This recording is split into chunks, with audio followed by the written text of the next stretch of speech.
ನಮಸ್ಕಾರ, ಶುಭಮಸ್ತು ವಿಶೇಷ ನೇರ ಪ್ರಸಾರ ಕಾರ್ಯಕ್ರಮಕ್ಕೆ ಸ್ವಾಗತ. ನಾನು ತನುಶ್ರೀ. ನಿನ್ನೆಯ ಸಂಚಿಕೆಯಲ್ಲಿ ಮೊದಲ 8 ರಾಶಿಗಳ ಈ ವಾರದ ಭವಿಷ್ಯ ಹೇಗಿದೆ ಅನ್ನೋದನ್ನು ತಿಳಿಸ್ಕೊಟ್ವಿ. ಇವತ್ತಿನ ಸಂಚಿಕೆಯಲ್ಲಿ ಇನ್ನುಳಿದ 4 ರಾಶಿಗಳ ಈ ವಾರದ ಭವಿಷ್ಯ ಹೇಗಿದೆ ಅನ್ನೋದನ್ನು ತಿಳಿಸ್ಕೊಡ್ತೀವಿ. ಎಂದಿನಂತೆ ನಮ್ಮ ಜೊತೆ ಇದ್ದಾರೆ ಖ್ಯಾತ ಜ್ಯೋತಿಷಿ ಹಾಗೂ ಕ್ರಿಸ್ಟಲ್ ತಜ್ಞೆಯಾಗಿರುವ ಮೀತಾ ಅವರು. ಅವರನ್ನ ಕಾರ್ಯಕ್ರಮಕ್ಕೆ ಸ್ವಾಗತ ಮಾಡೋಣ. ಮೇಡಮ್ ನಮಸ್ತೆ, ಕಾರ್ಯಕ್ರಮಕ್ಕೆ ಸ್ವಾಗತ. ನಮಸ್ತೆ. ಇನ್ನು ನಿನ್ನೆಯ ಸಂಚಿಕೆಯಲ್ಲಿ 8 ರಾಶಿ ಬಗ್ಗೆ ತಿಳಿಸ್ಕೊಟ್ವಿ. ಹಾಗೆ ಮೇನ್ ಆಗಿ ತುಂಬ ಈಸಿಯಾಗಿ ಇನ್ನೂ ಹೆಚ್ಚು ಒಳ್ಳೇದಾಗಕ್ಕೆ ಒಂದು ಕೀವರ್ಡ್ಸ್ ಕೂಡ ಹೇಳ್ಕೊಟ್ರಿ. ಇನ್ನು ಉಳಿದ ರಾಶಿ ನೋಡ್ತಾ ಹೋಗೋದಾದ್ರೆ ಇವತ್ತಿನ ಮೊದಲನೇದಾಗಿ ಧನಸ್ಸು ರಾಶಿಯಿಂದ ನೋಡಿ, ಇವತ್ತು ಧನಸ್ಸು ರಾಶಿಯಿಂದ ಹೇಳ್ತಾ ಹೋಗ್ತೀನಿ. ಆದರೆ ನಿನ್ನೆ ಕೊಟ್ಟಿರೋಂಥ ಕೀವರ್ಡ್ಸ್ ಏನಿದೆ, ಈ ವಾರ ಪೂರ್ತಿ, ಈ ವಾರ ಆಗಿರ್ಬೋದು, 15 ದಿನ ಆಗಿರ್ಬೋದು, ಅದರಲ್ಲೂ ಇವಾಗ ಹೇಳೋವಂಥ ಧನಸ್ಸು ರಾಶಿಯವರಿಗೆ ಯಾವ್ಯಾವ ರಾಶಿ ತುಂಬ ಕೆಟ್ಟಿದೆ ಅಂತ ಹೇಳ್ತಾ ಬಂದಿದ್ದೀನಿ. ಆ ರಾಶಿಯವರು ಅತಿ ಹೆಚ್ಚು ಕೀವರ್ಡ್ಸ್ನ ಬಳಸಿದ್ರೆ, ಅಂದರೆ ಗ್ರಹಗಳನ್ನ ಬರ್ಕೊಳ್ತಾ ಹೋದರೆ, ಹೇಳ್ಕೊಳ್ತಾ ಹೋದರೆ ಖಂಡಿತವಾಗ್ಲೂ ಅವರು ಇದರಿಂದ ಪರಿಹಾರ, ಇದು ಸಿಂಪಲ್ ಪರಿಹಾರ ಅಂತ ಹೇಳ್ಬೋದು, ಇದರಿಂದ ಪರಿಹಾರ ಸಿಕ್ಕುತ್ತೆ. ಹಾಗೆ ಅತಿ ಹೆಚ್ಚು ಆ ದೇವ್ರನ್ನ ನೆನೆಸ್ಕೊಳ್ತಾ ಇರಬೇಕು, ಆ ಗ್ರಹಗಳನ್ನ ನೆನೆಸ್ಕೊಳ್ತಾ ಇದ್ದರೆ ಅದರಿಂದ ಅವ್ರಿಗೆ ಅಂದರೆ ಆ್ಯಕ್ಟಿವೇಟ್ ಮಾಡ್ಕೊಳ್ಳೋದು ಅಂತಂದರೆ, ನಮ್ಗೆ ಯಾವ ಗ್ರಹ ಚೆನ್ನಾಗಿಲ್ಲ, ನಾವು ಯಾವುದರಿಂದ ತೊಂದರೆ ಪಡ್ತಾಯಿದ್ವಿ ಅದನ್ನು ಆರಾಧಿಸೋದು. ಹೇಳ್ತಾ ಹೋಗ್ತಾರೆ, ಬರಿತಾ ಹೋದರೆ ಅದನ್ನು ಆರಾಧಿಸ್ದಂಗೆ ಆಗುತ್ತೆ.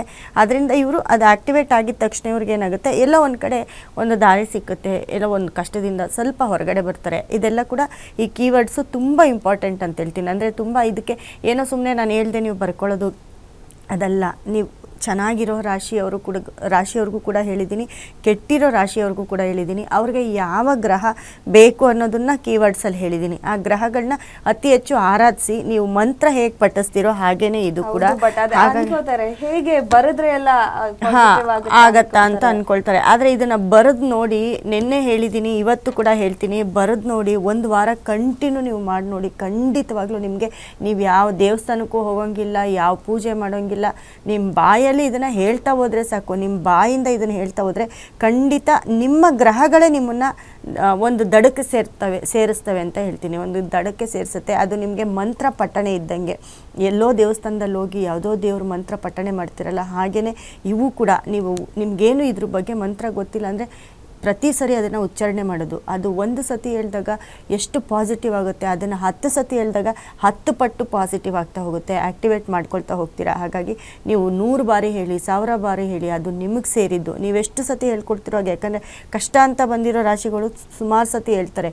ಅದೇ ಸುಖವಾಗಿರ್ತಾರಲ್ಲ, ಆ ತುಂಬ ಚೆನ್ನಾಗಿರೋ ರಾಶಿಗಳವರು 1 ಸತಿ 2 ಸತಿ ಹೇಳ್ತಾರೆ. ಆದರೆ ನೀವು ಕೂಡ ಅದನ್ನು ಹೇಳ್ತಾ ಬಂದರೆ ಖಂಡಿತವಾಗ್ಲೂ ನಿಮಗೂ ಇನ್ನೂ ಒಳ್ಳೆಯದಾಗುತ್ತೆ ಅಂತ ಹೇಳ್ತೀನಿ. ಮುಂದಿನ ರಾಶಿ ಧನಸ್ಸು ರಾಶಿ. ನೋಡಿ, ಧನಸ್ಸು ರಾಶಿಗೆ ಏನು ಹೇಳ್ತೀನಿ ಅಂತಂದರೆ, ಯಾಕಂದರೆ ಈ ಧನಸ್ಸು ರಾಶಿ ತುಂಬ ಟೈಮ್ ಕೆಟ್ಟಿರೋದು ಧನಸ್ಸು ರಾಶಿಗೆ, ಧನಸ್ಸು ರಾಶಿ ಮತ್ತು ಮಕರ ರಾಶಿ. ಸೊ ಧನಸ್ಸು ರಾಶಿಯವರಲ್ಲಿ ಯಾರು ಏನೇನು ಬಿಸ್ನೆಸ್ ಮಾಡ್ತಿದ್ದೀರಾ, ಬಿಸ್ನೆಸ್ ಅನ್ನೋದಕ್ಕಿಂತ ವ್ಯಾಪಾರ ಆಗಿರ್ಬೋದು, ಇನ್ನೊಂದು ಕಡೆ ಕೆಲಸ ಮಾಡ್ತಿರ್ಬೋದು, ಅಥವಾ ಕೂಲಿ ಕೆಲಸ ಮಾಡ್ತಾ ಇರ್ಬೋದು. ಕೂಲಿ ಕೆಲಸದಿಂದ ಹಿಡಿದು ನೀವು rich IAS officer, IPS officer ಆಗಿರ್ಬೋದು, ಅಥವಾ KS ಆಫೀಸರ್ ಆಗಿರ್ಬೋದು, ಇಲ್ಲ ದೊಡ್ಡ ಬಿಸ್ನೆಸ್ ಮ್ಯಾನ್ ಆಗಿರ್ಬೋದು, ಅಥವಾ ಫಿಲಮ್ ಇಂಡಸ್ಟ್ರಿಯಲ್ಲಿರ್ಬೋದು, ಅಥವಾ ನೀವು ಸ್ಪೋರ್ಟ್ಸಲ್ಲಿ, ಕ್ರಿಕೆಟಲ್ಲಿರ್ಬೋದು, ಯಾವ ಒಂದು ರಂಗದಲ್ಲಿದ್ದರೂ ಕೂಡ, ಯಾವ ಒಂದು ಸೆಕ್ಟರಲ್ಲಿದ್ದರೂ ಕೂಡ ಅವ್ರಿಗೆ ಕಷ್ಟ ತಪ್ಪಿದ್ದಲ್ಲ ಧನಸ್ಸು ರಾಶಿಯವರಿಗೆ. ನೋಡಿ, ಧನಸ್ಸು ರಾಶಿಯವರಿಗೆ ಗುರು ಮತ್ತು, ಯಾಕಂದರೆ ಈ ಥರ ದೃಷ್ಟಿಗಳು ಬಿಡೋದು ಒಂದು 100 ವರ್ಷ 150 ವರ್ಷಕ್ಕೆ 1 ಸತಿ ಅಂತ ಹೇಳ್ಬೋದು. ಈ ಥರ ಕಷ್ಟದಲ್ಲಿ ಸಿಕ್ಕಾಕೊಳ್ಳೋದು. ನೋಡಿ, ಧನಸ್ಸು ರಾಶಿಗೆ ನೇರ ಗುರು ದೃಷ್ಟಿ ಮತ್ತು ಶುಕ್ರನ ದೃಷ್ಟಿ ಬೀಳ್ತಾ ಇದೆ. ಗುರು, ಶುಕ್ರ ಮತ್ತು ಶನಿಯ 10ನೇ ದೃಷ್ಟಿ ಬೀಳುತ್ತೆ. ಶನಿಯ 10ನೇ ದೃಷ್ಟಿ, ಹಾಗೆ ಕುಜನ 4ನೇ ದೃಷ್ಟಿ ಕೂಡ ಧನಸ್ಸು ರಾಶಿಯವ್ರ ಮೇಲೆ ಬೀಳೋದ್ರಿಂದ ತುಂಬ ಕಷ್ಟದಲ್ಲಿ ಸಿಕ್ಕಾಕೊಳ್ಳೋದು. ಇವಾಗ ಸಿಕ್ಕಾಕೊಂಡಿರೋದು ಧನಸ್ಸು ರಾಶಿಯವರೇ. ಯಾಕಂದರೆ ಹೊರಗಡೆ ಬರೋಕ್ಕೆ ತುಂಬ ಕಷ್ಟ ಆಗ್ತಿದೆ. ಅವರು ಎಲ್ಲ ಕಡೆಯಿಂದ, ಅವ್ರೇನು ಬಿಸ್ನೆಸ್ ಮ್ಯಾನ್ ಆಗಿರ್ಬೋದು, ಅಥವಾ ಬಡ್ಡಿ ವ್ಯವಹಾರ ಮಾಡ್ತಿರ್ಬೋದು, ಅಥವಾ ಏನೋ ರಿಯಲ್ ಎಸ್ಟೇಟ್ ಮಾಡ್ತಿರ್ಬೋದು, ಏನಿಲ್ಲ ಒಂದು ಸಂಸ್ಥೆ, ಒಂದು ಕಂಪ್ನಿ ನಡೆಸ್ಬೋದು, ಅಥವಾ ರಾಜಕೀಯದಲ್ಲಿರ್ಬೋದು, ಚಿತ್ರರಂಗದಲ್ಲಿರ್ಬೋದು, ಏನು ಮಾಡಿದ್ರೂ ಸಹ ಅವ್ರಿಗೆ ತುಂಬ ಕಷ್ಟ ಅಂತ ಈ ಗ್ರಹಗಳ ವೀಕ್ಷಣೆಯಿಂದ ಅತೀ ಕಷ್ಟ ಆಗ್ತಿರೋದು ಧನಸ್ಸು ರಾಶಿಯವರಿಗೆ. ಎಲ್ಲದರಲ್ಲೂ ಲಾಕ್ ಆಗಿರ್ತಾರೆ ಧನಸ್ಸು ರಾಶಿಯವರು. ಯಾಕಂದರೆ ನೋಡಿ, ಕುಜನ 4ನೇ ದೃಷ್ಟಿ ಅಂತಂದರೆ ಮುಗಿತಲ್ಲಿ. ನೀವೇನು ರಿಯಲ್ ಎಸ್ಟೇಟ್ ಮಾಡ್ತಿದ್ದೀರಾ, ನೀವೇನು ಇಲ್ಲ ಭೂಮಿ ವ್ಯವಹಾರ ಮಾಡ್ತಿದ್ದೀರಾ, ಇಲ್ಲ ಬಿಲ್ಡಿಂಗ್ ಕಟ್ ಮಾಡ್ತಾ ಇದ್ದೀರಾ, ಅವರಂತೂ ತುಂಬ ಪಾತಾಳಕ್ಕೆ ಬಂದಿರ್ತಾರೆ. ಸಾಲ ಮಾಡ್ಕೊಳ್ಳೋ ಅಂಥ ಸ್ಟೇಜ್ಗೆ ಹೋಗಿರ್ತಾರೆ. ಎಂಥವ್ರಾದರೂ ಸರಿ, ತುಂಬ ದುಡ್ಡಿರೋರು ಸಾಲ ಅಲ್ಲ, ಅವರು ಎಲ್ಲೋ ಒಂದು ಕಡೆ ಅವ್ರ ಬಿಸ್ನೆಸ್ಸು ಕೋಟ್ಯಾಂತರ ರೂಪಾಯಿ ಬಿಸ್ನೆಸ್ ಮಾಡೋರು ಎಲ್ಲೋ ಒಂದು ಕಡೆ ಒಂದು ತಿಂಗಳಲ್ಲಿ ಒಂದು ಎಷ್ಟೋ ಲಕ್ಷಗಳು ಒಂದು ಇದು ನಿಮಗೆ ಲಾಸ್ ಆದರೆ ಮುಗೀತು. ಒಂದು ತಿಂಗಳು ನಿಮಗೆ ಟೇಕಪ್ ಮಾಡೋಕ್ಕಾಗಿಲ್ಲ ಅಂತಂದರೆ ಅದು ಹಂಗೆ ಕಂಟಿನ್ಯೂ ಆಗ್ತಾ ಇರುತ್ತೆ. ಹಾಗಾಗಿ ಮತ್ತು ಮನೆಯಲ್ಲಿ ಫ್ಯಾಮಿಲಿ ಡಿಸ್ಟರ್ಬ್ ಕೂಡ, ಯಾಕಂದರೆ ಸಪ್ತಮದಲ್ಲಿ ಗುರು ಮತ್ತು ಶುಕ್ರ ನೇರ ದೃಷ್ಟಿ. ಮತ್ತು ಇನ್ನೊಂದು ಏನಪ್ಪ ಅಂತಂದರೆ ನೋಡಿ, 4ನೇ ಮನೆ, ಯಾಕಂದರೆ ಎರಡನೇ ಮನೆಯವನು 3ನೇ ಮನೆಯವನು 4ನೇ ಮನೆಯಲ್ಲಿದ್ದಾನೆ. ಶನಿ 4ನೇ ಮನೆಯಲ್ಲಿದ್ದು ಶನಿಯ ದೃಷ್ಟಿ 10ನೇ ದೃಷ್ಟಿ ಧನಸ್ಸು ರಾಶಿ ಮೇಲೆ ಬೀಳೋದು. ಶನಿ ದೃಷ್ಟಿ ತುಂಬ ಕಷ್ಟ ಅಂತ ಹೇಳಿದೆ. ದಶ ಬಂದರೆ ಅದು ತಡ್ಕೊಳ್ಬೋದು, 7.5 ಅಂತೂ ಲೆಕ್ಕನೇ ಇಲ್ಲ ಬಿಡಿ, ಅದನ್ನು ತಡ್ಕೊಳ್ಬೋದು 7.5 ವರ್ಷ. ಆದರೆ ದೃಷ್ಟಿ ಬೀಳೋದಿದೆಯಲ್ಲ, ಆ ದೃಷ್ಟಿನ ತಪ್ಸೋಕ್ಕೆ ಯಾರಿಂದನೂ ಸಾಧ್ಯ ಇಲ್ಲ. ಹಾಗೆ ನೋಡಿ, ಶುಕ್ರ ವೃಷಭ ರಾಶಿಯಿಂದ ಅಂದರೆ ಧನಸ್ಸು ರಾಶಿಗೆ ವೃಷಭ ರಾಶಿಗೆ 6ನೇ ಮನೆ, 6ರಿಂದ ಅವನ ಮನೆಯಿಂದ 6 ತುಲಾ ರಾಶಿ, 6ರಿಂದ 6 ಅಂತಂದರೆ 6ನೇ ಮನೆ ಅಂದರೆ ಕೆಟ್ಟದ್ದು, ಜಗಳ, ನಮ್ಗೆ ಲಾಸು, ಕೋಪ ಇವೆಲ್ಲ ತೋರಿಸುತ್ತೆ. ಈ 6ರಿಂದ 6 ಅಂದರೆ 12 ಮನೆ, 6ನೇ ಮನೆಯಿಂದ ಮತ್ತೆ ತುಲಾ ರಾಶಿಗೆ ಅಲ್ಲಿಂದ 6ನೇ ಮನೆ, ಈ 6 ಅನ್ನೋದು ಡಬಲ್ ಆದಾಗ ಎಷ್ಟು ಪ್ರಾಬ್ಲಮ್ ಆಗುತ್ತೆ ನೀವು ನೋಡಿ. ಒಂದು ಕಷ್ಟನೇ ತಡ್ಕೊಳ್ಳೋಕ್ಕಾಗಲ್ಲ, ಅಲ್ಲಿ ಡಬಲ್ ಕಷ್ಟಗಳು, ಡಬಲ್ಲು ನಮಗೆ. ಧನಸ್ಸು ರಾಶಿಯವ್ರಿಗಂತೂ ಉಸಿರಾಡೋಕ್ಕೆ ಯಾರ್ಯಾರೆಲ್ಲ ಧನಸ್ಸು ರಾಶಿಯವರು ಇದ್ದೀರಾ ಅವ್ರು ಖಂಡಿತವಾಗ್ಲೂ ನೀವು ಪರಿಹಾರ ಮಾಡ್ಕೊಳ್ಳಿ. ಉಸಿರಾಡೋದಕ್ಕೂ ತುಂಬ ಕಷ್ಟ ಆಗ್ತಾ ಬರುತ್ತೆ. ಅದ್ರ ಜೊತೆಗೆ ನೋಡಿ, ಶನಿ ದೃಷ್ಟಿ ಕೂಡ 10ನೇ ದೃಷ್ಟಿ ಶನಿ ದೃಷ್ಟಿ ಬಿಡೋದ್ರಿಂದ ಕೆಲಸದ ವಿಚಾರದಲ್ಲಿ ತುಂಬ ಲಾಕ್ ಆಗ್ತೀರಾ. ಕೆಲಸ ಕಾರ್ಯ ಅಂತ ಬಂದಾಗ ನಿಮ್ಮ ಕೈಲಿ ತುಂಬ ನಿಮಗೆ ಗೊತ್ತಿಲ್ಲ, ಇವಾಗೇನೋ ನಡೀತಾ ಇದೆ ಅನ್ಕೋಬೋದು, ಆದರೆ ಎಲ್ಲೋ ಒಂದು ಕಡೆ ಸಾಲಕ್ಕೆ ಹೋಗ್ತೀರಾ ಅಂತ ಹೇಳುತ್ತೆ. ಅಥವಾ ನೀವು ಕೊಟ್ಟಿರೋ ದುಡ್ಡು ಕೂಡ ಲಾಕ್ ಆಗಿ ಬರ್ದಿರೋ ಇರುತ್ತೆ, ಅವ್ರ ಹತ್ರ ಜಗಳ, ಕೋಪ, ಕದನ ಇವೆಲ್ಲ ಕೂಡ ಆಗುತ್ತೆ ಧನಸ್ಸು ರಾಶಿಯವರಿಗೆ. ಹಾಗಾಗಿ ಖಂಡಿತ ನೀವು ಪರಿಹಾರ ಮಾಡ್ಕೊಳ್ಬೇಕು. ನೋಡಿ, ಧರ್ಮದ ವಿಚಾರದಲ್ಲಿ ಕೂಡ ಇವಾಗ ತುಂಬ ಸಾಕಷ್ಟು ಗಲಾಟೆಗಳು ನಡೀತಾ ಇದೆ. ಇವಾಗ ಧರ್ಮಸ್ಥಳ ಅಂತ ಅಂದ್ರೂ ಅಲ್ಲೂ ಅಷ್ಟೇ ನೋಡಿ, ಧನಸ್ಸು ರಾಶಿ, ಮಕರ ರಾಶಿ, ಅಲ್ಲಿ ಏನಪ್ಪ ಅಂತ ಅಂದರೆ ಏನಾದರೂ ಒಂದು ಹೋಗಿ ನೋಡ್ತಾನೆ ಇದ್ದಾರೆ, ಮಾಡ್ತಾನೆ ಇದ್ದಾರೆ, ಅದು ಇನ್ನೂ ಮುಗಿದೇ ಇರೋ ಅಂಥ ಕತೆ ಇನ್ನೂ ಕಂಟಿನ್ಯೂ ಆಗ್ತಾನೆ ಇದೆ. ಹಾಗೆ ಈ ಧರ್ಮದ ವಿಚಾರ ಆಗಿರ್ಬೋದು, ಅಥವಾ ರಾಜಕೀಯದಲ್ಲೂ ಅಷ್ಟೇ, ರಾಜಕೀಯದಲ್ಲೂ ಏಳು ಬೀಳುಗಳು ಜಾಸ್ತಿ ಆಗ್ತಿದೆ.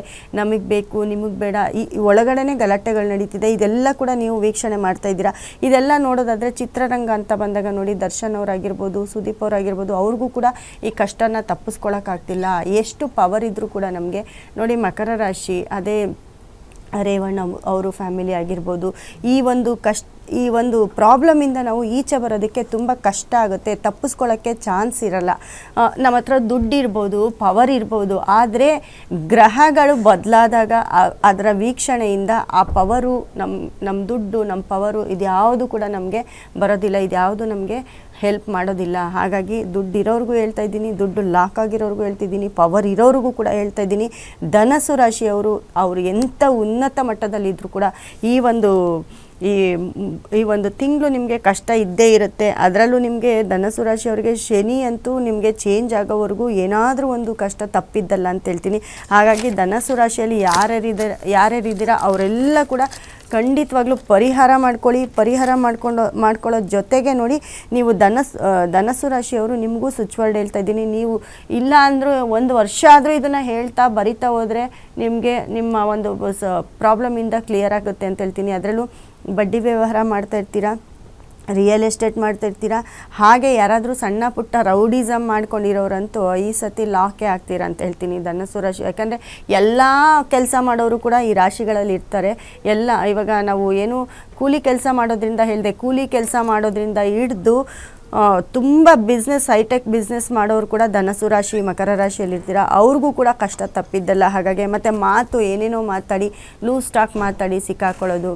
ಇವಾಗ ಪವರ್ ಇದೆ, ದುಡ್ಡಿದೆ ಅಂತ ಬಾಯಿಗೆ ಏನು ಬಂದರೆ ಅದನ್ನು ಮಾತಾಡ್ತಾರೆ, ಅದನ್ನು ಮಾತಾಡಿ ಸಿಕ್ಕಾಕೊಳ್ತಾರೆ, ಅದು ವೈರಲ್ ಆಗುತ್ತೆ, ಅದರಿಂದ ತುಂಬ ಅವಮರ್ಯಾದೆ ಆಗುತ್ತೆ. ಇವೆಲ್ಲವೂ ಕೂಡ ಧನಸ್ಸು ರಾಶಿಯವರು, ಮಕರ ರಾಶಿಯವ್ರಿಗೆ ನಡೆಯುತ್ತೆ.